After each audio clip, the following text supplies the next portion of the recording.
한국이 특히 이제 삼성전자가 반도체에 본격적으로 뛰어든 게 1983년입니다. 70년대에도 뭐 어느 정도 하기는 했었지만 유명무실했던 거고 83년에 이병철 회장이 본격적으로 이제 반도체 투자를 시작을 했죠. 그 당시에 이거는 너무나 터무니없는 시도였습니다. 왜? 그 당시에 반도체 최강국은 일본이었어요. 압도적인 최강국이었습니다. 전 세계 D램 같으면은 D램의 한 80% 정도는 일본 기업, 도시바라든가 히타치라든가 이런 데가 공급을 하고 있었고, 이거는 뭐 누구도 당할 수 없는 그런 실력이었어요. 가성비라든가 이런 게. 그런데 이게 90년대 중반이 되면 한국이 일본을 추월을 하게 됩니다. 이유가 뭐냐? 몇 가지 이유가 있었어요. 처음에는 한국산 반도체가 일본산하고 비교도 안 됐죠, 그거는. 네. 그러니까 예를 들어서 내구 연수를 한번 생각을 해보시면 일본산 D램 같은 경우는 내구 연수가 한번 쓰면 한 25년 정도 쓸 수 있는 그런 견고함과 성능을 갖고 있었대요. 한국은 기껏해 한 2, 3년 정도 쓸 수 있는 그 정도 수준이었다고 해요. 그러니까 한국은 이걸 컴퓨터에 쓸 수 있는 수준이 아니고 그냥 손목시계에 들어가는 그런 정도의, 그러니까 허접한 그런 거로 시작을 했던 거죠. 자, 그런데 그래서 삼성전자에 어마어마한 적자가 쌓입니다. 투자는 어마어마하게 이루어지는데 팔리는 건 없고, 그러니까 저 적자 때문에 삼성이 망하는 거구나 라고 누구나 다 예측을 할 수 있었던 그런 상황이었어요. 그래 1987년에 그런 상황에서 이병철 회장이 세상을 떠나고 이건희라는 사람이 이제 회장이 되죠. 그런데요, 1988년에 대박이 납니다. 반도체가. 무슨 일이 벌어졌느냐? 그 이전까지 반도체의 제일 큰 용도는 컴퓨터였어요. 당연히 그 컴퓨터는 어떤 거였느냐? 메인프레임이었습니다. 지금은 아마 모르실 거예요. 메인프레임 컴퓨터라고 하는 게 방에 한가득 채워져 있는, 벽 한가득 채워져 있는 컴퓨터예요. 그게 바로 컴퓨터였던 겁니다. 그리고 저도 이제 대학 다닐 때 생각을 해보면 제가 75학번인데요. 그런 학번도 있답니다. 그 연대에도 컴퓨터가 있었어요. 그 컴퓨터실에 가보면 컴퓨터가 방 한가득 채워져 있었어요. 근데 그게 지금 우리가 쓰는 스마트폰보다 못한 거예요. 컴퓨터가 그런 시대였던 겁니다. 자, 그런데 스티브 잡스가 PC라고 하는 걸 발명을 하잖아요. 그걸 만들어내잖아요. 그리고 그 PC라고 하는 게 IBM에 의해서 저가로 호환기종을 복제해낼 수 있는 상태가 되어버린 거예요. 그러면서 1984년, 5년 이 무렵부터, 그러니까 그게 바로 한국이 반도체에 본격적으로 진입을 한 그 무렵인 거거든요. 그 무렵부터 저가 PC들이 본격적으로 등장을 하기 시작한 겁니다. 그리고 87년, 8년 그 무렵이 되면 컴퓨터 한 대가, PC 한 대가 한 $1,000, $1,500, 그래서 저도 $1,500 주고 대만산 PC를 샀던 기억이 나요. 제가 그때 미국 유학 중이었는데. 그렇게 된 거예요. 청계천 PC가 본격적으로 나오기 시작하는 그런 거예요. 조립 PC들 이런 것들이 있잖아요. 이렇게 되다가 보니까 컴퓨터 시장, 반도체 시장의 판도가 급격하게 바뀌기 시작하는 겁니다. 어떻게? 싸구려 PC가 나오잖아요. 그러면서 비싼 컴퓨터들이 이제 점점 인기가 떨어지겠죠? 그럼 반도체는 어떻게 되겠습니까? 반도체, 그것도 싸구려 반도체에 대한 수요가 늘 수밖에 없는 거예요. 왜? 아니, 수명 25년짜리 반도체를 수명 2, 3년짜리 PC에다가 집어넣는다? 이거는 계산이 도저히 안 맞잖아요. 수명 짧은 거를 넣어야 이게 당연한 거예요. 한국산 반도체에 대한 수요가 폭발적으로 늘어나게 되는 겁니다. 그리고 일본은 그럼 어떻게 했느냐? 그러면 일본은 수명 짧은 거를 만들어 내야 될 거 아닙니까? 그게 장사가 맞잖아요. 그런데 일본 사람들이 어떻게 했는지 아세요? 더욱더 정교한 반도체, 더욱더 고가의 정교하고 고급스러운 반도체를 계속 만들어낸 거예요. 더욱더 고급으로. 그게 바로 일본의 장인 정신이죠. 근데 팔리겠습니까? 안 팔리죠. 그럼 값이라도 떨어뜨려야 되잖아요. 그런데 미국이 일본한테 압력을 가해서 그때 이제 미국이 일본한테 본격적으로 압력을 가하기 시작한 거예요. 왜? 일본의 산업이 미국을 다 뛰어넘었거든요. 그러니까 미국의 입장에서는 지금 중국을 때리듯이 그때는 일본을 때리기 시작한 겁니다. 1985년부터. 그래서 플라자 협정이라고 하는 걸 가지고 일본 그 엔화 가치 쫙 높이게 했어요. 그래서 일본 수출 상품 값을 쭉 올린 겁니다. 반도체에 대해서는 또 협정을 통해서 어떻게 했냐면 일본 반도체 값을 어느 정도 이하로 못 내리게 막아버렸어요. 그러니까 일본은 제품을 팔 수가 없어요. 워낙 고가인데다가 값도 못 낮추게 됐고 고급이고, 그걸 굳이 다른 나라 이 PC 업체들, 전자제품 업체들이 일본산을 살 이유가 없어진 거죠. 그러면서 한국 반도체 시장 점유율이 쫙 올라가게 되는 겁니다. 이렇게 해서 이제 한국 반도체가 성공을 거둔 거예요. 생산이 늘어나다가 보니까 실력도 늘게 되는 거죠. 그런 과정을 쭉 거쳐왔거든요. 그러다가 98년에 글로벌 금융위기가 있어요. 아시아발 금융위기가 있잖아요. 우리나라는 외환위기를 맞았고 또 수많은 나라들이 그런 위기 속으로 빠져 들어갔어요. 전 세계적으로 수요가 줄어들죠. 자, 그런데 그럼 반도체 수요도 줄어들 거 아닙니까? 근데 삼성전자가 어떻게 했는지 아세요? 치킨 게임을 본격적으로 시작을 한 겁니다. 치킨 게임이 뭡니까? 서로 자동차가 두 대가 서로 충돌하는 방향으로 서로 닥쳐오는 거잖아요. 누가 피할 거냐는 거예요. 안 피하면 둘 다 죽어요. 누군가는 피해야 돼. 근데 안 피하고 끝까지 가는 자는 살아남는 거예요. 혼자. 그게 치킨 게임이거든요. 삼성전자가 그걸 시작한 거예요. 다른 나라들 다 피했어요. 다 피해 나간 거예요. 그래서 다 삼성전자는 계속해서 첨단으로 계속 투자를 늘려가는데 다른 나라는 어떻게 했느냐? 대만 반도체 기업들 다 피했어. 더 이상 첨단으로 투자 안 해. 미국도 다 피해. 일본도 다 피해. 그래서 삼성전자만 남게 된 거예요. D램에. 그래서 미국에 마이크론이 남았고 한국에 삼성전자가 남았고 나머지들은 다 피해갔고 이렇게 된 거죠. 그래서 그 하이닉스, 현대전자라고 하는 게 하이닉스가 됐잖아요. 하이닉스도 그래서 망했어요. 그런데 하이닉스는 법정관리 업체가 된 거죠. 네, 망해서 법정관리 업체가 됐는데 나중에 SK가 인수해서 그게 SK 하이닉스가 된 거고요. 나중에 이제 시장이 좋아졌을 때. 그러니까 실질적으로 D램에서는 삼성전자만 남은 거고, 예. 그게 치킨 게임의 결과였다고 보시면 되는 겁니다. 정말 용감했던 거죠. 이런 상황에서 AI 붐이 불기 시작한 겁니다. 그 이전에 이제 코로나라고 하는 게 있었고, 코로나 때 스마트폰 수요가 굉장히 늘었잖아요. 왜? 자택 근무들이 많아졌기 때문에 전 세계적으로. 그 스마트폰 좋은 것들을 사고 새 거 사고 그러니까 반도체도 첨단 반도체에 대한 수요가 늘었고, 그때 한번 대박이 났었고요. SK 하이닉스도 삼성전자와 마찬가지로 그때 대박이 있었던 거죠. 그런데 지금은 이제 또다시 2022년 말부터 이제 코로나 특수가 줄어들어 가지고 이제 반도체 이제 끝난 거 아니야? 그러던 차에 오픈 AI가 챗 GPT 가지고 대박을 내기 시작한 거 아닙니까? 그러면서 엔비디아의 반도체에 대한 수요가 엄청나게 늘어났잖아요. 데이터 센터들을 전 세계적으로 다 만들어야 되니까. 구글도 그렇고 오픈 AI도 그렇고 아마존도 그렇고 뭐 데이터 센터들을 엄청나게 만들고 거기에 이제 GPU와 결합된 그 가속기라고 하는 거, GPU가 제대로 작동을 하기 위해서 HBM이라고 하는 게 들어가야 되잖아요. 그 HBM 수요가 폭발적으로 늘었거든요.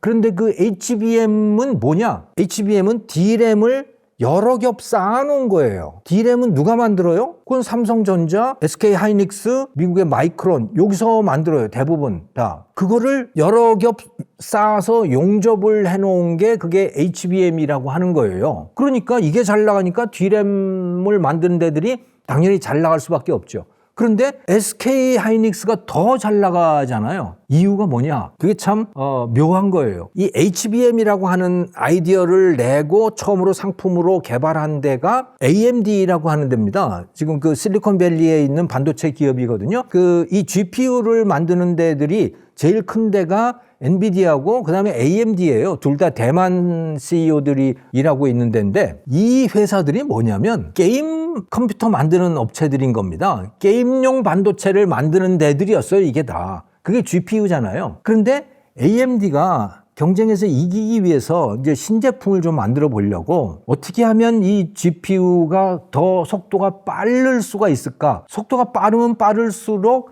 이제 그래픽 처리도 잘 되고 게임 속도도 좋아지고 그러니까 이제 그 게이머들이 좋아할 거 아닙니까? 그걸 하기 위해서 그러면 D램 속도가 문제니까 D램을 겹겹이 쌓아서 그걸 잘 연결을 해보자. 그러면 D램 간에 이 데이터가 왔다 갔다 하고 또 이 GPU하고 왔다 갔다 하는 속도도 빨라질 거야. 그래서 이제 그런 거를 설계를 한 거예요. HBM이라고 하는 거를. 하이 밴드위스라고 하는, HB라고 하는 게 하이 밴드위스 메모리이거든요. HBM이라고 하는 게. 그리고 그것의 제작을 누구한테 맡겼느냐? 이걸 누가 해주겠어?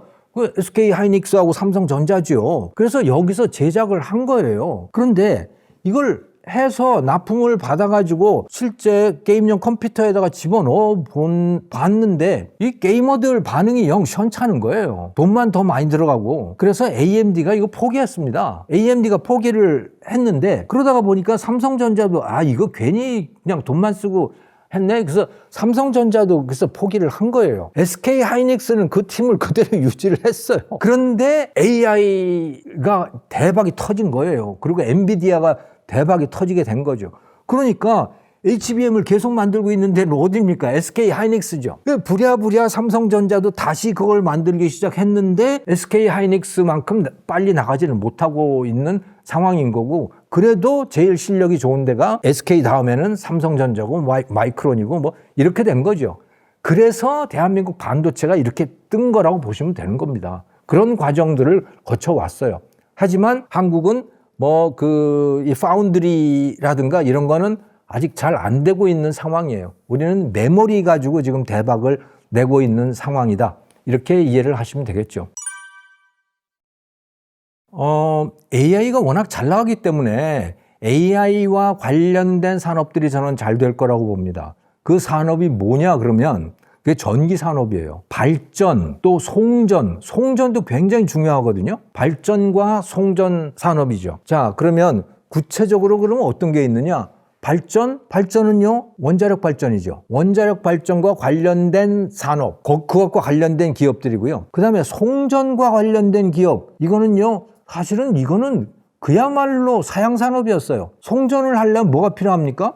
철탑 세워야 되잖아요. 전기줄 연결해야 되잖아요. 또 변압기 설치해야 되잖아요. 이게 전기산업이에요. 이거는 그야말로 사양산업이고 이거는 그야말로 몇십 년 전의 산업이라고 보시면 되는 거죠. 그런데 이게 대박이 난 거예요. 왜? AI가 데이터 센터들이 전기를 그야말로 전기 먹는 하마인 겁니다. 그래서 2030년쯤 되면 전기 소모량이 지금의 한 30% 정도, 30%가 더 늘어날 거래요. 미국이 지금 어떤 계획을 세워놨냐면 원자력 발전으로 2045년까지 300기가와트 발전 용량을 세우겠다고 지금 계획을 세운 거거든요. 그 트럼프 대통령이 긴급 명령으로 300기가와트면 원자력 발전소가 몇 개인 줄 아십니까? 조금 작은 걸로는 한 300개 되고요. 1.5기가와트짜리 굉장히 큰 규모의 원자력 발전 같으면 한 200개 되는 거예요. 원자력 발전소를 200개 내지 300개를 만들어야 돼요. 미국에다가만. 지금 우리나라에 몇 개가 있는 줄 아십니까? 26개 있어요. 발전소를 어마어마하게 지어야 돼요. 그래야 AI가 제대로 작동을 할 수가 있어요. 계획대로 뭔가가 나갈 수 있는 겁니다. 그러면 그 발전소를 지으려면 필요한 게 뭡니까? 그거 가스 터빈, 증기 발전기 이런 것들, 또 원자로, 그다음에 발전소만 만들면 뭐예요? 연결을 시켜야 될 거 아닙니까? 그러려면 전선, 변압기, 철탑 이런 것들을 다 해야 되잖아요. 어마어마하게 그걸 만들어야 되는 거예요. 그런데 그거를 지금 제대로 만들 수가 없어요. 그럴 능력이 없어요. 그래서 미국에서 지금 무슨 일이 벌어지고 있냐면 전기요금이 다 올라가고 있습니다. 우리나라는요, 전기요금이 잘 안 올라가요. 참 이거 우리나라 지금 큰 문제인데, 전기에 대한 수요가 높아지면 또는 유가가 오르면 전기요금이 당연히 올라야 될 거 아닙니까? 발전 비용이 올라가니까. 그런데 우리나라는 비용은 올라가도 잘 요금이 안 올라가요. 요지부동이에요. 왜? 한전이 그 적자를 떠안고 있기 때문에요. 한전의 적자가 지금 한 200조 원 쌓여 있어요. 우리나라는 국가부채에다가 그거 반드시 더 해야 되는데 그거 안 더하고 있죠. 앞으로 계속해서 유가 올라가고 전기 수요 높아지고 이렇게 되면요, 한전 적자 더 쌓입니다. 근데 미국은 그렇게 적자를 쌓아놓고 있지 않아요. 그러니까 그러니까 비용이 올라가고 수요가 높아지면 어떻게 됩니까? 전기요금이 올라가죠. 당연히 그냥 바로바로 올라가요. 그래서 지금 미국에서 소비자들이 지금 난리가 났어요. 전기요금이 올라가서. 전기요금이 올라가는 이유가 뭐냐? 데이터 센터 때문에 그러는 겁니다. 지금. AI 때문에 전기요금이 올라가요. 그러면 소비자들의 입장에서는 화가 날 거 아닙니까? 아니, 전기는 데이터 센터가 쓰는데 왜 요금은 우리가 비싼 요금을 내야 되냐? 이렇게 되잖아요. 그게 화가 난 겁니다. 그래서 미국 정부에서 지금 권하고 있는 거, 거의 압박을 가하고 있는 게 뭐냐? 데이터 센터들한테, 그 AI 기업들한테 네 전기는 네가 해결해 라고 압박을 가하고 있는 거예요. 네 전기를 네가 해결하려면 어떻게 해야 돼요? 다 발전소를 하나씩 갖고 있어야 되는 겁니다, 지금. 그러니까 이 전기에 대한 수요가, 그러니까 AI에 대한 수요는 전기에 대한 수요다라고 해도 과언이 아니에요. 그러니까 전기 산업이 진짜 유망한 산업이고 앞으로 폭발적으로 성장할 산업이다. 이렇게 이해를 하시면 되겠죠. 그 다음에 또 수요가 늘어날 산업은 소위 히토류라고 하는 이 광물질에 대한 수요라고 보시면 되는 겁니다. 전 세계 그 히토류 공급의 90%, 최종 제품 공급의 90%를 중국이 담당을 하고 있거든요. 네, 다 중국 거 수입해다가 쓰고 있어요. 그 히토류 대표적인 게 자석이죠. 뭐 자동차도 그렇고 뭐 자석 쓰는 데들이 얼마나 많아요. 무기에도 자석 쓰고 전자제품에 자석 쓰는 데들이 굉장히 많아요. 그 자석 대부분 중국에서 오고 있는 거예요. 그런데 중국이 그 무기화를 시작했잖아요. 너 내 말 안 들으면 히토류 제품들 공급 안 해주겠어? 라고 무기화를 시작했어요. 그러니까 나라들마다 다 지금 뭐 난리가 났어요. 히토류를 스스로 해결을 해야 되는 상황이 되는 겁니다. 그 히토류라고 하는 거, 그거는 이제 히토류가 포함된 흙이 있거든요. 그 흙을 채취해서 그걸 가지고 희석을 해서 거기서 광물질들을 끌어내야 되는 아주 원시적인 산업이에요. 공해 물질이 어마어마하게 나오는 그런 산업인 겁니다. 그런데 이거 과거에는 중국이 다 알아서 했어요. 그러니까 다른 나라들은 뭐 중국 거 사다 쓰면 되지, 오염은 네가 알아서 하고 우리는 그런 공해 산업 같은 거 안 할 거야. 이렇게 됐는데 이제 다 할 수밖에 없는 상황이 된 겁니다. 그러니까 그 산업들이 지금 다 뜨고 있는 거죠. 고려 아연이니 뭐 하는 데들이 뜨는 이유가 바로 그래서 그러는 겁니다. 그래서 이런 광물질과 관련된 기업도 뜰 수밖에 없다. 또 방산들도 그렇고 원전 뭐 이런 것들이 다 이제 지금 뜨고 있는, 앞으로 계속 뜰 수밖에 없는 그런 산업. 특히 우리가 좀 생각하면 좀 의아한 것들이 전선 산업, 뭐 LS 전선 뭐 이런 데들이 있잖아요. 이런 데들이 좀 의아하지만 뜰 수밖에 없는 그런 데들입니다. 변압기 만들고 하는 데들이.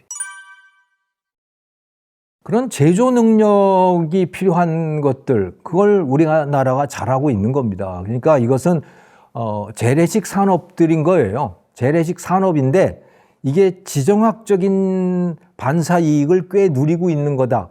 지금 현재 우리가 주력 산업으로 삼고 있는 게 1973년부터 본격 시작한 중화학 산업이라고 하는 것들이잖아요. 이게 조선, 또 원자력, 또 철강, 기계, 석유화학 이런 것들이거든요. 이것을 우리가 1980년대에 일본을 누르고 일본을 뛰어넘어서 세계 최고의 실력을 우리가 갖추게 됐던 거예요. 우리 한국한테 추월을 당해서 일본에 해당 그런 산업들이 대부분 다 유명무실해진 그런 상황이 된 겁니다. 그런데 2000년대 이후에 어떻게 됐느냐? 중국이 급격하게 추격을 해왔어요. 한국이 주력 산업으로 삼고 있는 거를 중국이 다 자기들도 주력 산업으로 한 거예요. 우리가 일본을 그렇게 추격했듯이 중국이 급격하게 추격을 해왔고 2020년대에 들어서게 되면 대부분 분야에서 다 그거를 한국에 근접했거나 뛰어넘었거나 이렇게 됐었어요. 그런데 한국하고 중국이 같이 경쟁을 하면 같은 시장에서 한국이 당할 수가 없는 상황이 된 겁니다. 그런 현상이 대표적으로 일어나고 있는 산업이 석유화학, 철강 이런 것들이에요. 그래서 포항제철이 지금 굉장히 난감한 상황이고 여수라든가 이런 데에 있는 석유화학 단지가 뭐 거의 도시가 소멸한다는 얘기가 나올 정도까지 그렇게 되어 있잖아요. 그럴 수밖에 없는 게 그게 중국이 다 뛰어넘었기 때문에 그렇게 된 거예요. 자, 그런데 2020년대에 들어서 또 묘한 일이 생긴 거죠. 그게 뭡니까? 미중 갈등이에요. 미국과 중국이 본격적으로 싸우기 시작한 거고요. 미국이 중국을 떼어내기 시작한 겁니다. 그렇게 한 대표적인 산업이 반도체라고 보시면 되는 거예요. 반도체도요, 2020년 고 무렵에 화웨이가 스마트폰으로 삼성전자 갤럭시를 시장 점유율을 뛰어넘었어요. 급격하게 추격해서 뛰어넘었거든요. 그런데 그 다음에 화웨이가 스마트폰을 거의 포기하다시피 했죠. 왜? 반도체를 구할 수가 없었던 거예요. 그러니까 화웨이는 스마트폰을 어떻게 만들었냐면 나머지 것들은 자기가 다 그 자체 생산을 하지만 반도체는 TSMC, 대만의 TSMC에다가 맡겨서 제작을 했습니다. 반도체 설계는 자기들이 했어요. 중국이 반도체 설계는 잘합니다. 첨단 반도체 설계를 잘해요. 그런 엔지니어들이 많이 있어요. 그런데 현장에서 그걸 제조를 못해요. 그 제조하는 능력은 TSMC를 따라갈 수 있는 데가 없습니다. 그러니까 뭐 2나노, 3나노짜리 반도체를 중국이 설계를 한다. 그거를 스스로 못 만들어요. 그걸 TSMC에다가 맡겨서 만들어야 돼요. 그런데 트럼프가 TSMC에다가 압박을 가해가지고 중국제 만들어주지 마 이렇게 한 거잖아요. 그러니까 화웨이가 중국 기업들이 첨단 반도체를 조달을 할 수 없게 된 겁니다. 그럼 당연히 스마트폰도 못 만들어요. 이렇게 돼서 거의 퇴출되다시피 했어요. 아마도 그때 그런 조치가 없었으면요, 한국 스마트폰 지금 거의 끝났을 것이고 저는 반도체도 끝났을 거라고 생각을 합니다. 왜? 설계는 잘한다 그랬잖아요, 중국이. 그거를 TSMC에다 맡겨서 생산한다 이거. 그러면 얼마든지 중국이 최첨단 반도체를 스스로 조달할 수 있는 시스템이 되는 거예요. D램도 말이죠. 메모리 반도체도 지금 삼성전자, SK 하이닉스가 제일 잘 만들잖아요. 이거 만약에 미국이 중국 제재하지 않았으면요, 어림도 없는 일입니다. 왜? 중국이 뭘 했을까요? 사람 다 빼갑니다. 지금도 중국에서 아름아름 몰래 일하는 한국 엔지니어들이 얼마나 많은 줄 아세요? SK 하이닉스 출신, 삼성전자 출신. 그거 하다가 걸려가지고 재판받고 그런 사람이 얼마나 많습니까? 지금 미국이 제재하고 있는 상황에서도 이런데 만약에 제재하지 않았다면 어떻겠어요? 중국이요, 엄청난 돈 줘서 다 데려갔을 거예요. 지금 다 뛰어넘었을 거라고 저는 봅니다. 미중 갈등 때문에 그나마 요걸 유지하고 있다 이렇게 보시면 되는 거죠. 그러니까 한국의 이 제조업에서의 우위라고 하는 거, 그것의 상당 부분은 중국과 러시아가 배제된 시장이 만들어졌기 때문에 최근에 들어서 반도체가 그렇고 그다음에 방산도 그렇고 원자력 발전도 그렇고 지금 다 그런 겁니다. 우리가 지금 뜬다는 조방원 산업이라고 하는 게 다 그래서 뜨는 거고요. 그러니까 이게 지정학적인 갈등의 반사이익을 우리가 누리고 있다 이렇게 보시면 되는 거죠. 하지만 첨단 산업들에서는 한국이 그렇게 잘하고 있지 못해요. 그 첨단 산업이 어디입니까? 그게 AI잖아요. 새로 생겨난 산업.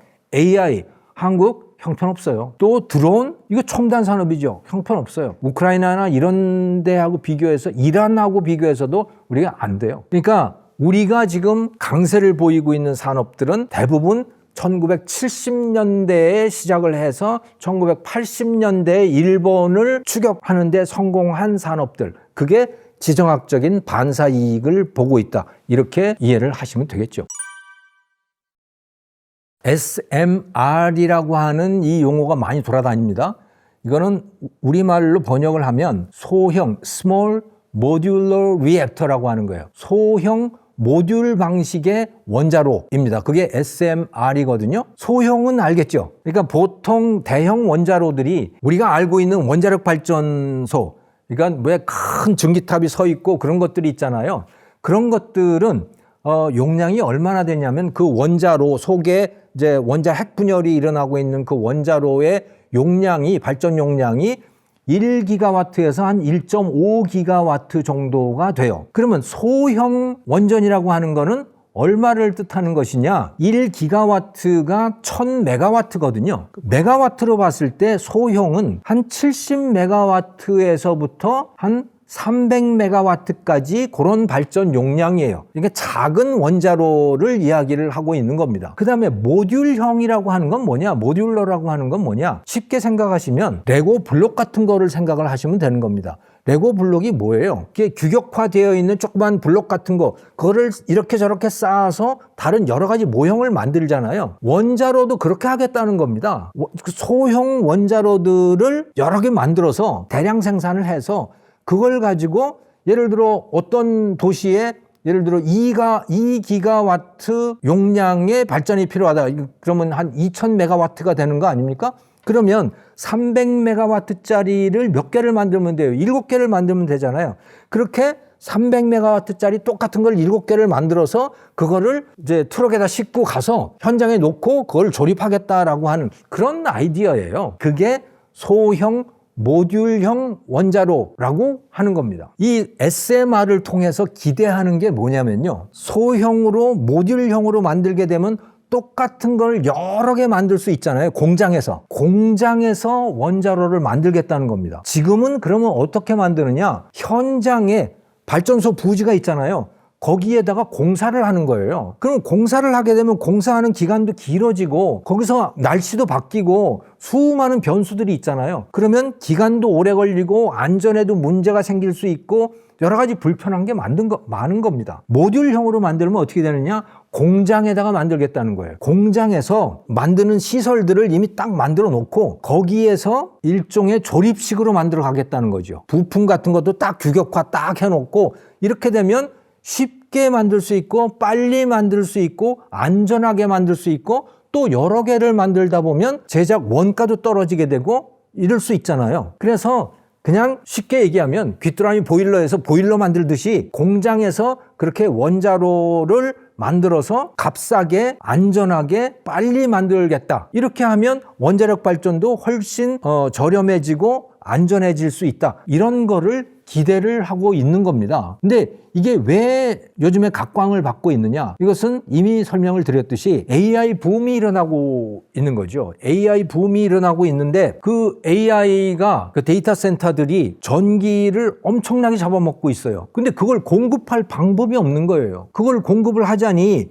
지금은 현재 할 수 있는 거는 가스 발전을 하든가. 근데 가스 발전은 요즘 별로 안 좋아하잖아요. 화석 연료 때문에. 그러면 이제 주로 거론이 되고 있는 게 태양광 또 풍력 발전 이런 것들이거든요. 그런데 이 태양광 풍력 발전은 이게 이 토지를 너무 많이 소모하는 데다가 더욱더 이 결정적으로 문제가 되는 건 뭐냐면 간헐성이라고 하는 겁니다. 간헐성은 뭐냐? 이게 전기가 필요할 때 발전이 되는 게 아니라는 거예요. 지가 필요할 때 지가 할 수 있을 때 그냥 발전을 한다는 거죠. 예를 들어서 태양광 같으면 밤에는 발전 못 하잖아요. 낮에만 발전하죠. 그리고 구름 끼면 발전이 안 되죠. 해가 쨍쨍 나야 발전량이 늘어나게 되죠. 또 풍력은 어떻습니까? 바람이 잘 불어야 돼요. 바람이 근데 너무 세게 불면 또 안 돼요, 이게. 왜냐하면 잘못하면 부러지거든요. 그러니까 이 자연 조건에 따라서 발전이 되기도 하고 안 되기도 하는 거예요. 그런데 전기에 대한 수요는 어떻습니까? 그거하고 무관하게 이루어지는 거예요. 전기 수요는 밤에 전기를 많이 쓴다. 또 AI 데이터 센터 같으면 이게 언제 전기 소모량이 늘어날지 알 수가 없어요. 사람들이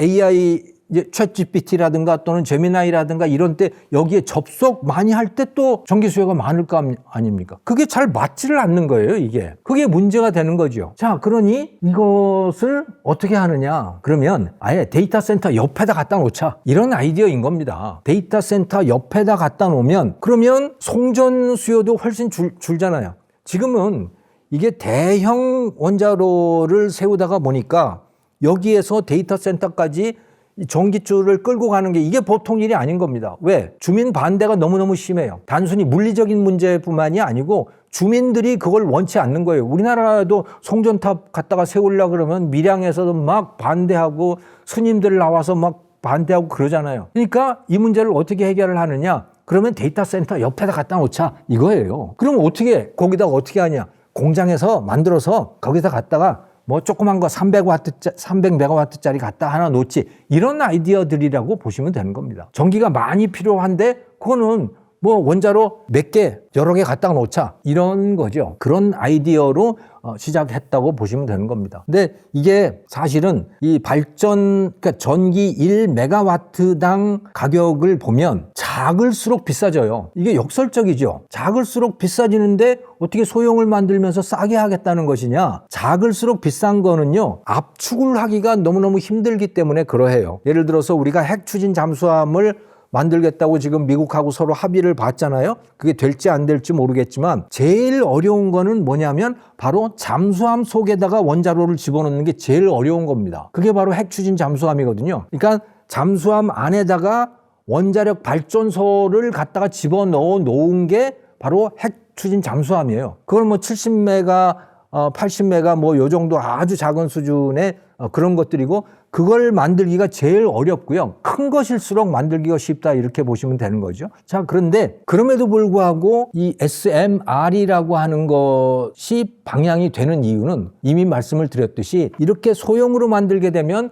공장에서 계속 똑같은 거를 반복 생산할 수 있는 가능성이 있는 거예요. 반복 생산을 하게 되면 규모의 경제가 있기 때문에 그래서 결국은 값이 떨어지게 될 거야, 이렇게 되는 거죠. 그래서 SMR로 가고 있는 겁니다. 그럼 우리나라의 상태는 지금 어떠냐? 한국도 ISMR이라고 해서 드디어 설계도가 완성이 됐고, 그 설계도를 이제 설계 승인을 신청해 놓은 그런 상태라고 해요. 그래서 2030년이 넘어가면 이게 현장에 쓰일 수 있는 가능성이 있습니다. 그런데 사실은 우리는 그렇게 원자력 발전소, 원자로를 설계하는데 그렇게 강점이 있지를 않아요, 한국은. 왜? 이 원자로를 설계를 하려면요, 엄청나게 많은 실험 데이터들이 필요합니다. 이게 기본적으로 뭡니까? 핵 폭발 과정을 컨트롤해서 전기를 만들어내는 거잖아요. 핵 폭발 과정을 좀 느리게 만들어서 그걸 가지고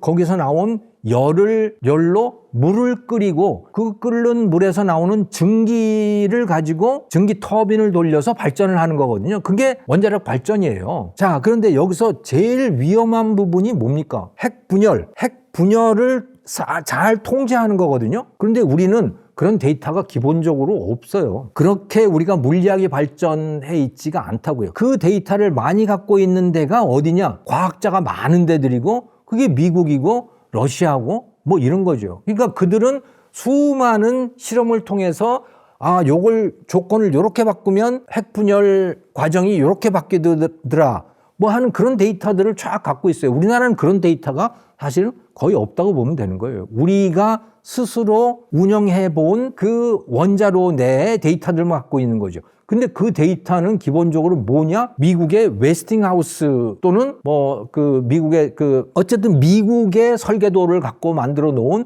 그런 것들인 거예요. 우리가 그래서 미국 설계도를 쓰기 때문에 한국이 원전 수출할 때 항상 미국의 웨스팅하우스 같은 데가 계속 시비를 걸고 있는 겁니다. 자, 그래서 우리는 설계에 그렇게 강점을 갖고 있지 않아요. 근데 강점이 있는 게 있습니다. 그거 제조 능력 또 건설 능력인 거죠. 예를 들어서 제조 능력이라고 하는 건 뭐냐? 증기 터빈입니다. 이미 말씀을 드렸듯이 이거는 물을 끓여서 발생한 증기를 가지고 터빈을 돌려서 그걸로 발전기를 돌리는 거잖아요. 그게 발전소 아닙니까? 이 터빈 만드는 거요. 이거를 우리가 자체 생산할 수 있게 된 거예요. 두산 에너빌리티 같은 데가. 그리고 원자로도 이제는 만들 수 있는 상황이 된 거예요. 물론 우리가 설계를 한다는 게 아니고 설계도를 가져오면 우리가 제조할 수 있다는 거죠. 그거를. 그 능력을 우리가 갖추게 된 겁니다. 그래서 이미 이 두산 에너빌리티 같은 데는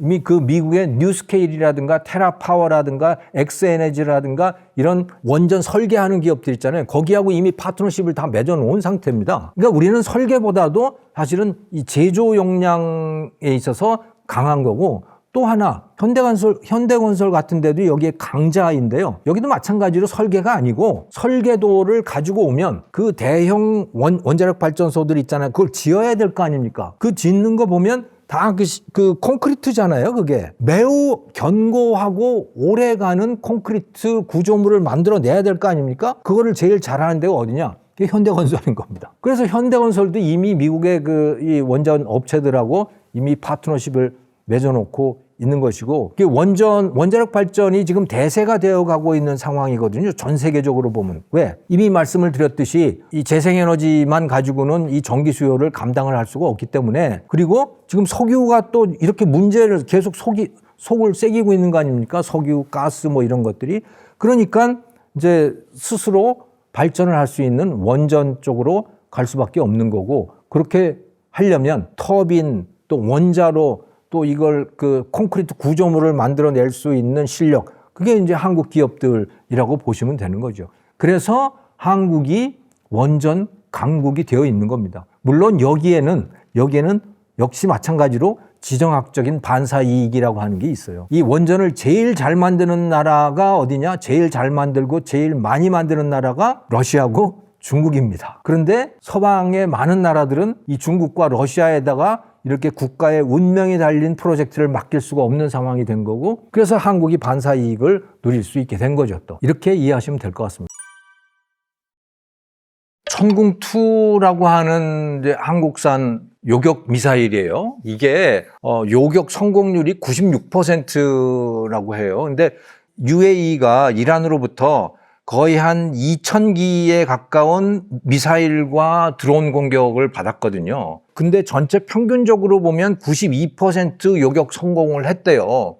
그럼 2,000개라고 하면 그 1,840개는 요격을 한 거고, 나머지 한 100몇십 개는 얻어맞은 거예요. 그러니까 여전히 얻어맞은 겁니다, UAE가.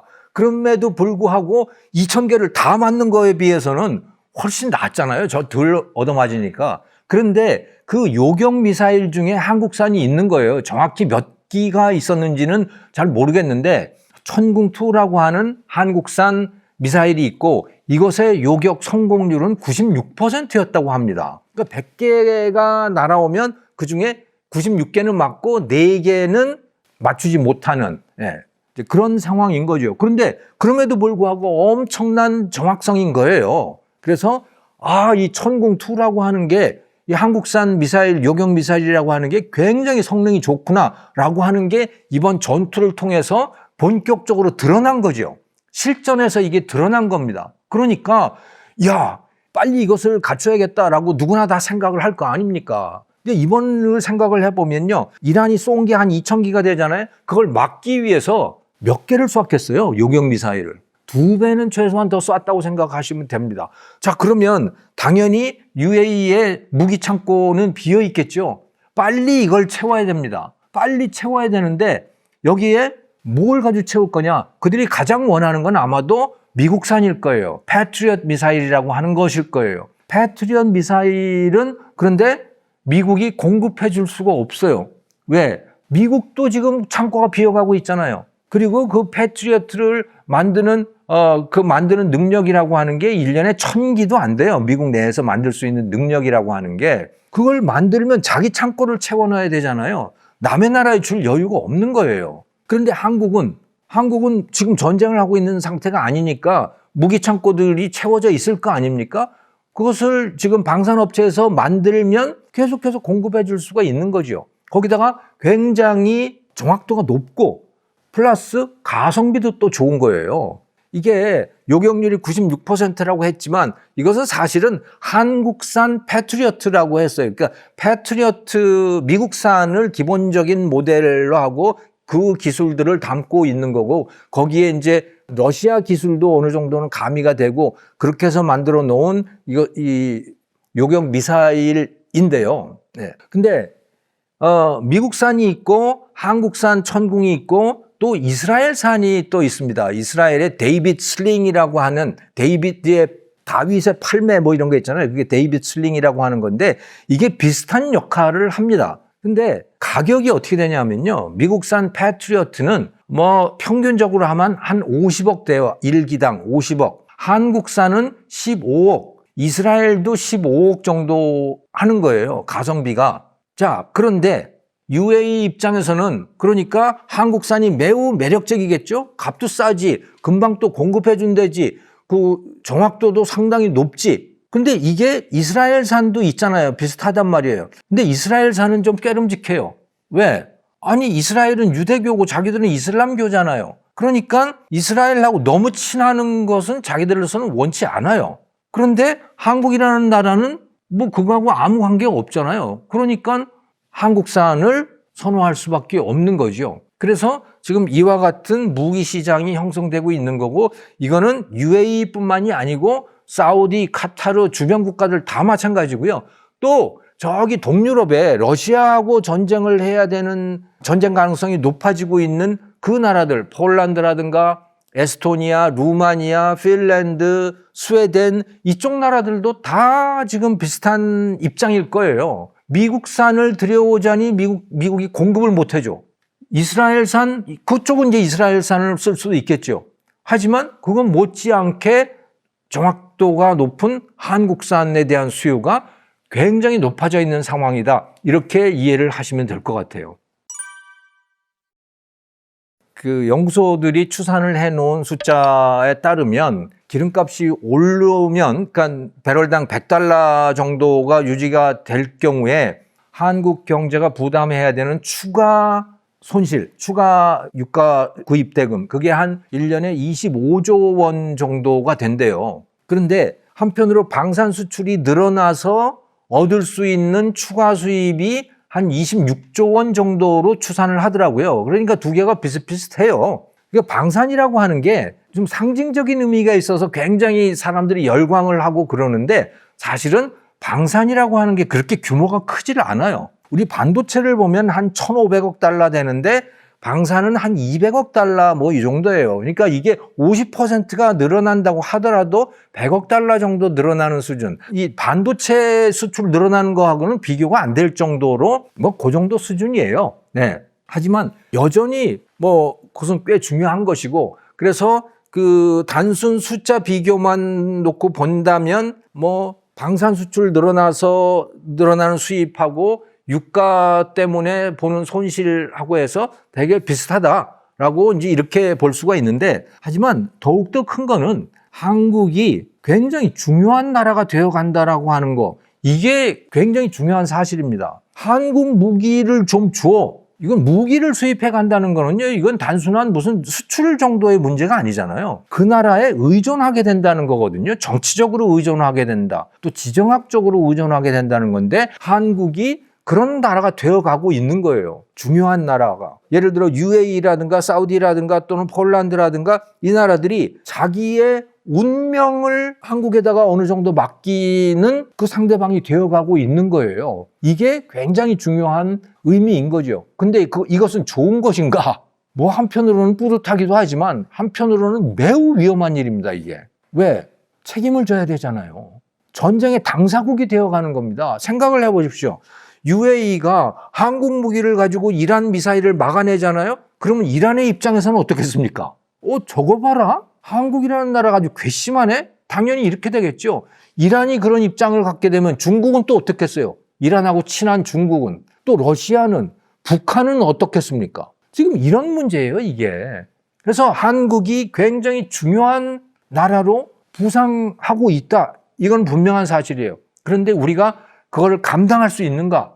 우리는 지금까지 너희 전쟁에 안 끼겠어? 근데 그냥 무기는 팔게 라고 하는 거였어요. 근데 이제 그게 점점 더 어려워집니다. 선진국들을 한번 보시면요. 프랑스도 그렇고, 프랑스가 무기 수출 많이 하는 나라잖아요. 미국 당연하고. 무기 수출을 할 때 어떻게 합니까? 그 나라가 인권 침해국인지 독재국가인지 뭐 이런 거 다 따져서 해요. 무기 수출하기 위한 어떤 통제 시스템이 있는 겁니다. 왜? 그게 세계 정세에 너무너무 중요한 역할을 하기 때문에, 영향을 미치기 때문에 그런 거예요. 그래서 자기 나라의 정치적인 입장에 맞는 나라에게 대해만 무기 수출을 합니다. 우리나라는 지금 그거 하나도 안 했어요. 근데 그런 거 안 하는 나라가 어느 나라입니까? 중국과 러시아예요. 이 나라들은 무기 강국임에도 불구하고 상대방 국가가 독재국가인지 뭐 인권 침해를 하는지 안 하는지 전혀 따지지 않고 그냥 무기를 제공하잖아요. 그러니까 이 나라들은, 중국과 러시아는 독재 또 권위주의 정권의 후견인이 돼 있는 겁니다. 중국, 러시아하고 가까운 나라를 다 한번 보세요. 그게 이란이고 베네수엘라고 뭐 터키고 뭐 다 그러잖아요. 다. 그 독재 국가들이에요. 벨라루스 뭐 이런 나라들. 우리가 잘못하면 그렇게 될 수 있어요. 그러니까 그냥 무기 수출이 늘어난다고 해서 야, 우리나라 중요한 나라야. 으쓱까지는 좋은데 책임도 생겨나는 것이다. 잘못하면 미국이나 프랑스나 이런 서방 선진국들한테 우리 한국이 얻어맞을 수가 있습니다. 너 뭐하냐? 그렇게 중요한 능력, 강력한 힘을 가졌으면 책임의식을 가져야지 그냥 돈만 버냐? 라고 하는 질책을 받을 때가 저는 멀지 않았다고 봅니다. 그래서 이제 지금이라도 늦지 않았으니까 지금부터라도 우리가 무기 수출을 할 때 그 통제 시스템을 우리 스스로 갖춰야 된다. 어떤 나라에는 수출을 하고 어떤 나라에는 수출을 해서는 안 된다라고 하는 거를 우리 스스로 제도를 갖춰야 된다. 지금 우리가 갖고 있는 제도는 뭐냐? 전쟁을 하는 당사국에는 새로 무기를 제공하지 않겠다라고 하는 거거든요. 그런데 그것만 가지고는 안 된다. 이젠 UAE가 전쟁 당사국이 아니지만 하지만 전쟁에 언제든지 끼어들 수 있는 거고 그러면 우리는 UAE 편을 들어야 하는가라고 하는 판단을 해야 된다는 거예요. 단순히 무기 팔아서 돈 번다? 여기서 그칠 수 없는 그런 지위로 우리나라가 위상이 높아져 가고 있다. 이렇게 생각을 하셔야 될 것 같습니다.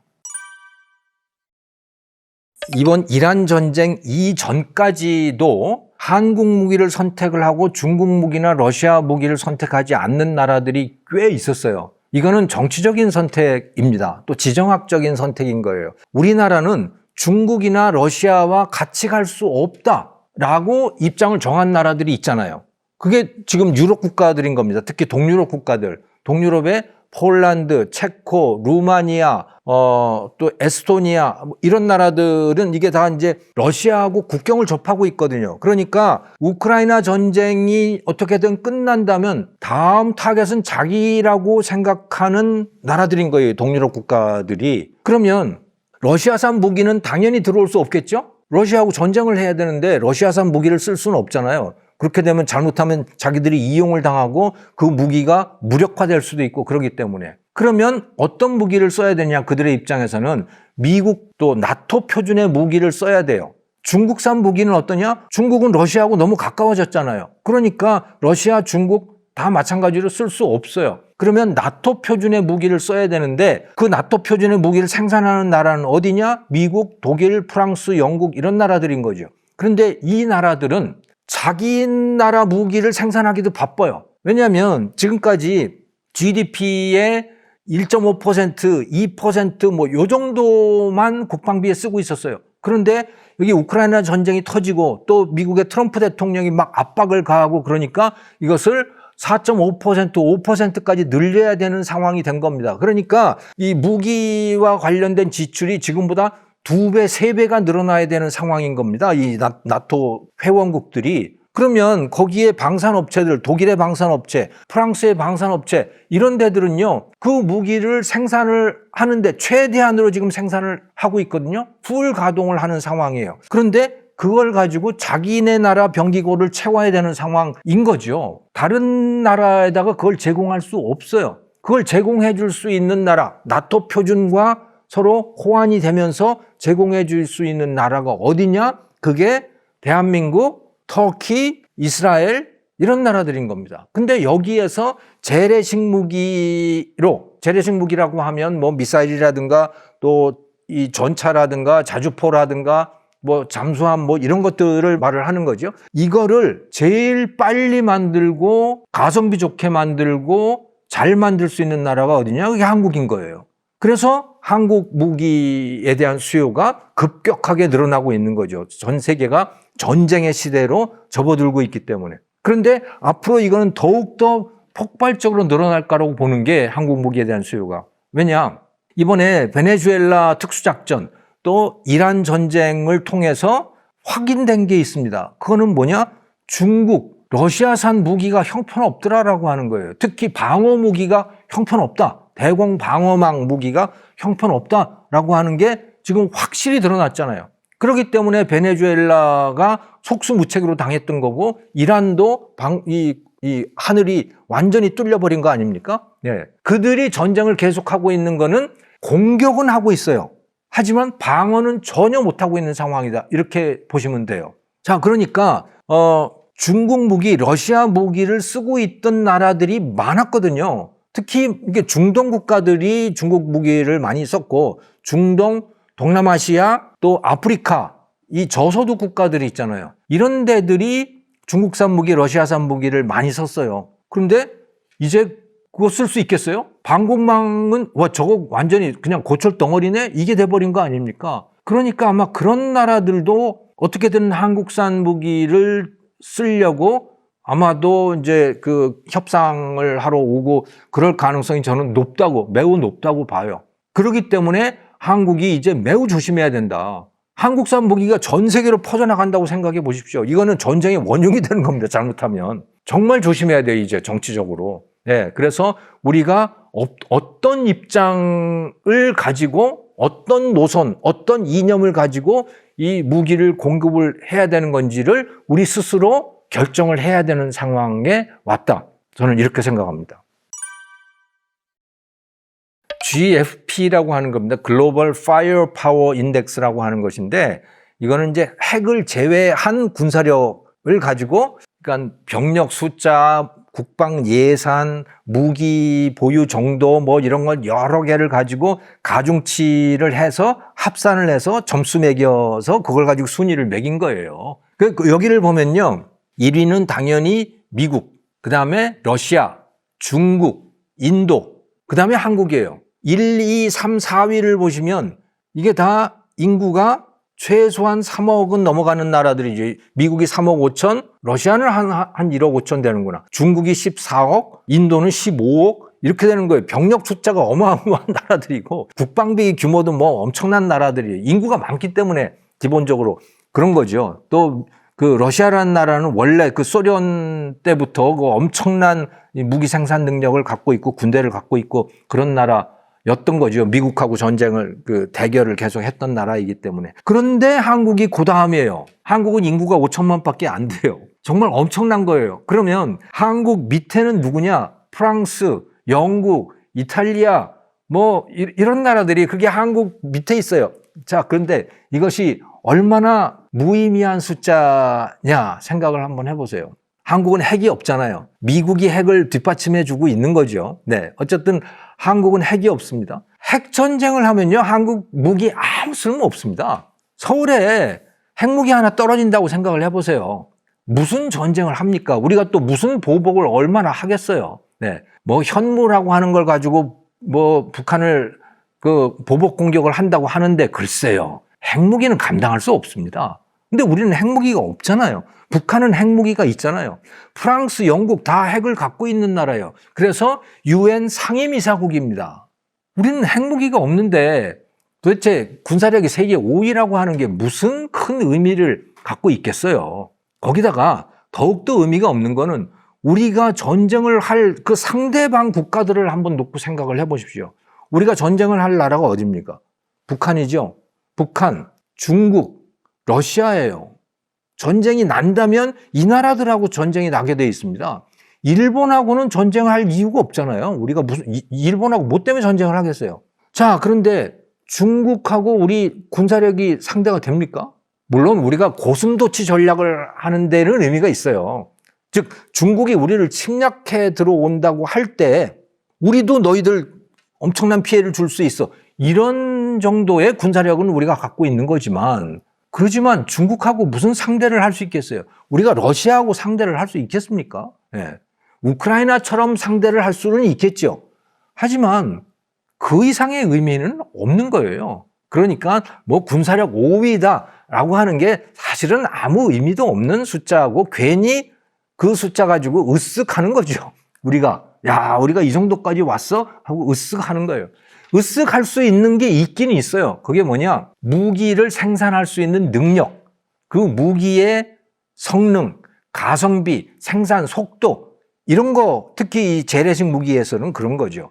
그거에서는 뭐 한국이 그야말로 으쓱해도 되는 정도의 위상을 갖게 됐다라고 하는 거예요. 하지만 그것도 최근에 현대전이 벌어지고 있는 상황을 놓고 보면 사실은 그렇지 않다. 한국이 그런 능력을 갖고 있는가? 우리가 전자전 능력을, 미국 같은 능력, 비슷한 능력을 갖고 있는가? 또 AI를 가지고 이 지휘 체계를 통합해내고 수많은 정보들을 통합하고 하는 그런 능력을 우리가 갖고 있는가? 글쎄, 의문입니다. 한국이 드론을 쓸 수 있는 능력, 드론 생산 능력, 드론 운용 능력 이런 거를 우크라이나나 이란처럼 갖고 있는가? 그것도 의문이에요. 우리가 갖고 있는 거는 재래식 무기들입니다. 그래서 재래식 미사일들, 또 전차, 잠수함 이런 것들이죠. 사실은 이건 기본적으로 2차 대전 때 쓰던 무기들이 발전되어 온 거다라고 보시면 돼요. 근데 그게 아니고 새롭게 만들어지는 시스템, 우크라이나 전쟁이라든가 이란 전쟁을 통해서 지금 발전하고 있는 무기 체계 또 전투 체계 이런 것들에 있어서 한국은 사실은 글쎄요. 그렇게 자신할 수 있는 상황은 분명히 아닐 겁니다. 제가 뭐 군인이 아니어서 확실하게 알 수는 없지만 그건 거의 뭐 객관적인 데이터들로 확인되는 사실들인 거죠. 먼저 한국 방산이 어떻게 여기까지 올 수 있었느냐라고 하는 거는 말씀하신 대로요. 우리는 미군이 2차 대전 때 쓰던 무기들 또 월남전에서 쓰던 무기들을 넘겨받았어요. 우리는 스스로 만들 수 없었습니다. 왜?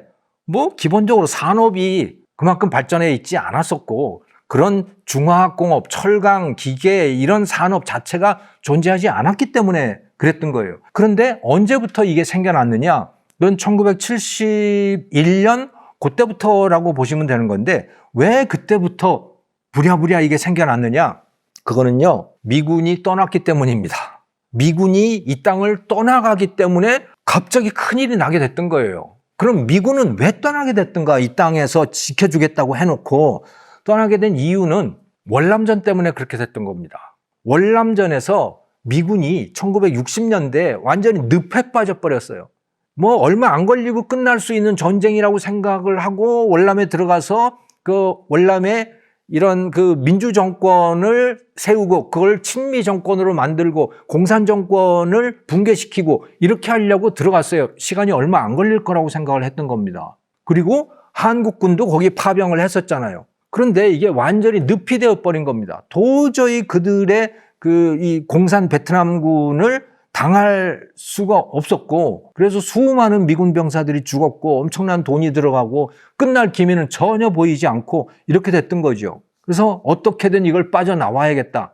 그런데 빠져나오게 되면 그 소련의 기세등등한 꼴을 어떻게 보는가? 그 뒤에 후원 세력이 바로 소련이었기 때문에 그래서 미국의 그 당시 닉슨 대통령이 취했던 행보가 뭐냐면 중국하고 손을 잡은 거예요. 중국을 찾아가서 키신저 장관이라고 하는 사람이 중국을 찾아가서 주울레 그 주석과 또 모택동, 마오쩌둥을 만나서 우리 잘해봅시다 하고 미국이 먼저 가서 손을 내밀었어요. 어쩌면 치욕적인 일인 거죠. 네.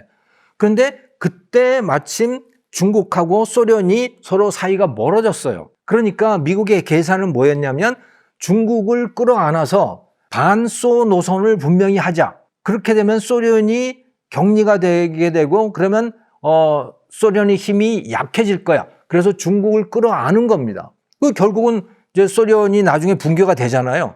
그건 이 작전이 상당히 성공을 한 겁니다. 그런데 우리는 큰일 난 거예요. 왜? 미국이 중국하고 손을 잡았죠? 중국이 원하는 건 뭡니까? 공산 중국이 원하는 거는 미군을 내 옆에서 좀 너희들 좀 나가 이거였어요. 미군 보고 나가라는 거예요. 그러면 내가 너하고 가깝게 지낼 거야. 나하고 가깝게 지낸다면서 야 군대를 한반도에다 딱 내 옆에다가 딱 주둔시켜 놓는 건 뭐냐? 나가라고 한 거거든요. 그러니까 나갈 수밖에 없었어요. 그래서 다는 못 나가고 절반만 나갈게 해서 주한민군이 1971년 그 무렵에 떠나게 된 겁니다. 대거 떠나게 됐어요. 그러니까 한국의 입장에서는 정말 큰일 난 거죠. 예. 자, 그러니 북한이 가만히 있었겠어요? 아, 그래? 이제 분위기가 우리한테 오는 거네? 그래서 남한에다가 그 특수부대들을 그렇게 내려보냈어요. 그래서 1969년에 그 소위 121 사태라고 하는 게 있었지 않습니까?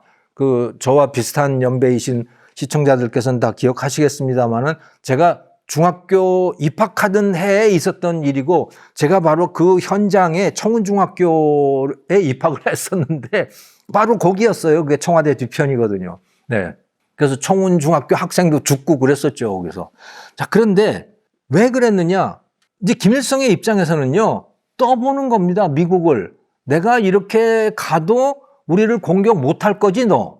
그걸 떠보는 거예요. 왜? 그러니까 그 베트남에서도 자꾸 떠나려고 그러고 그러잖아. 그리고 미국 내에서 반전 분위기가 저렇게 심각한데 어떻게 전쟁을 벌이겠어? 또 다른 전쟁을. 그러니까 내가 한번 해볼게 해서 청와대 뒤편까지 특수부대를 들여보냈던 거고요. 박정희 죽이려고 그랬던 거예요, 그게. 근데 실패했지만, 그리고 또 더욱더 치명적인 건 뭔지 아십니까? 동해상에서 푸에블로호라고 하는 미국 정보 수집함을 그냥 북한이 납포를 해버렸어요. 미국 배를 납포를 한 거예요.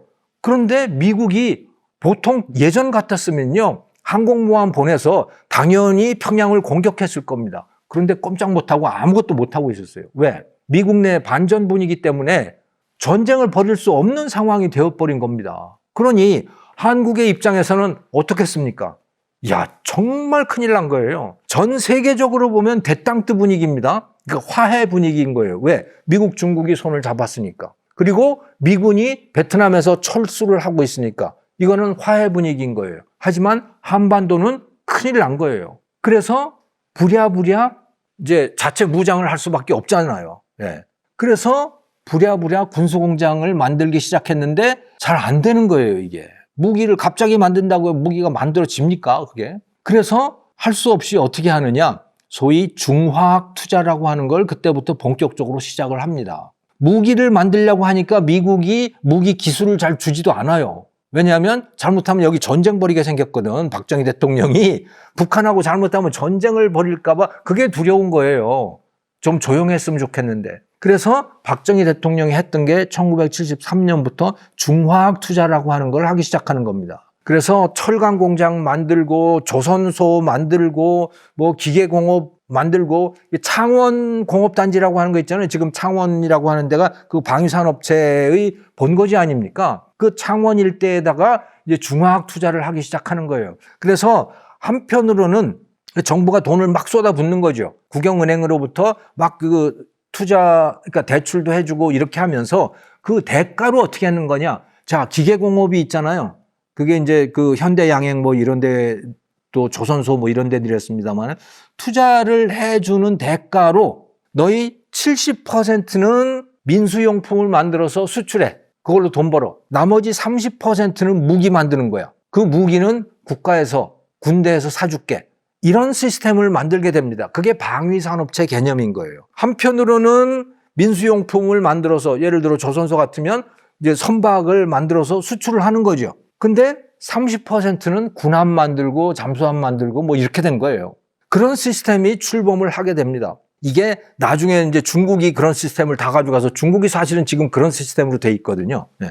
자, 그런데 처음에는 돈 먹는 하마였던 겁니다, 이게. 왜? 실력도 없지, 뭐 제대로 할 수 있는 게 없잖아요. 그러다가 차츰차츰 실력이 쌓이게 되고요. 1980년대에 들어가니까 소위 삼저 호황이라고 하는 그런 그야말로 한국 경제가 기회를 맞이하게 되는 겁니다. 미국이 일본을 때리기 시작했잖아요. 플라자 협정 뭐 이런 걸 통해서. 그리고 반도체 협정이나 뭐 이런 걸 통해 가지고 일본 경제를 미국이 주저앉혔어요. 그 반사 이익을 제일 크게 누렸던 데가 어디냐면 대한민국인 겁니다. 그래서 반도체도 그렇고 뭐 조선업도 그렇고 기계공업도 그렇고 한국 경제가 70년대 시작했던 그 중화공업이라고 하는 게 붐을 맞이하게 되는 거죠.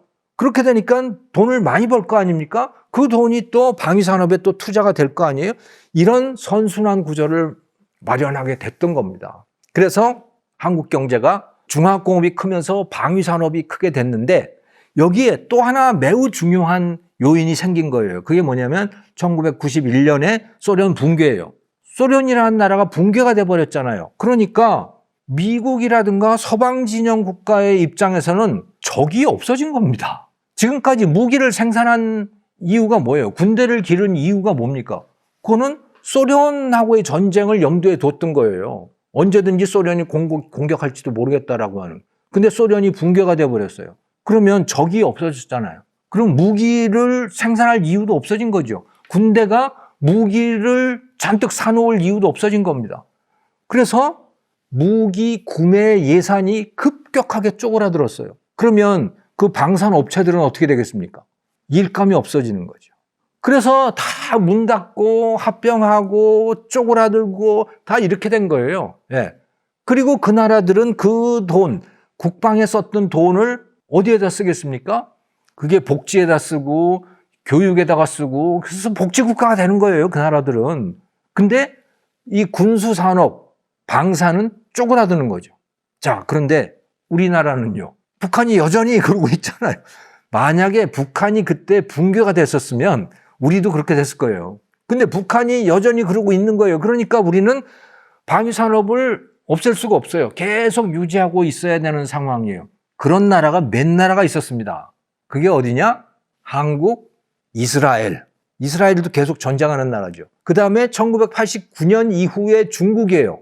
중국은 또 왜 그랬느냐? 1970년대 말부터 80년대까지 중국은 이 그러니까 군사 예산을 거의 쓰지 않았어요. 그냥 급격하게 이 나라도 줄였습니다. 등소병 때. 그런데 1989년에 천안문 사태라고 하는 게 터지게 되죠. 이거는 반정부 시위가 대대적으로 일어난 거예요. 반공산당 시위 비슷하게 된 거예요. 그러니까 이거 안 되겠구나.